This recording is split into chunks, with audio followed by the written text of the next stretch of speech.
ایک نوجوان میرے پاس آیا، کہا جی میری بیوی سے لڑائی ہوتی، مجھے کوئی تعویذ دو۔ میں نے کہا بیویوں پہ تعویذ اثر ہی نہیں کرتا۔ کہنے کا کیا کروں؟ میں نے کہا ایک عمل بتاتا ہوں، سنت عمل، کہ ایک دو لقمے اپنے ہاتھ سے بیوی کو کھلا دیا کرو۔ وہ کہنے لگا اس سے کیا ہوگا؟ میں نے کہا یہ تو تم دیکھو گے، پھر میں پوچھوں گا تم سے کیا ہوگا۔ میں نے کہا یہ سنت عمل ہے، اس سے محبت بڑھے گی۔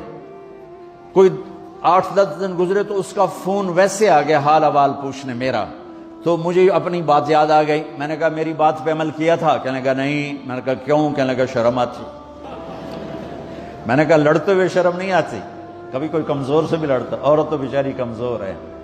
چلو یہاں کی عورتیں طاقتور ہیں، سنا ہے کہ بڑی شیرنیاں ہیں اور ان کے خامد سارے بکری یہ شیر ہیں، الٹا ہی کام ہے یہاں، عورتیں شیر ہیں، خامد بکریاں ہیں۔ چلو بھائی تم مہربانی کر کے اپنے خامدوں کو عزت دو، اور ان سے کہتا اپنی بیویوں کو عزت دو، محبت سے رہو۔ تو میں نے کہا بے وقوف، کبھی کمزور کے ساتھ بھی کوئی لڑتا ہے، اس میں تمہیں شرم نہیں آتی؟ اور اس میں شرم آتی ہے سنت۔ میں نے کہا چل کر اور مجھے بتا۔ کوئی 2 گھنٹے بعد اس کا فون آیا، کہا مولانا دوپہر کا کھانا تھا، میں نے اپنی بیوی کے منہ میں لقمہ جو دیا نا تو اس کا منہ وہیں کھلا رہ گیا۔ وہ کہنے لگی تو نے خود تو کیا نہیں، کسی نے تجھے بتایا ہے؟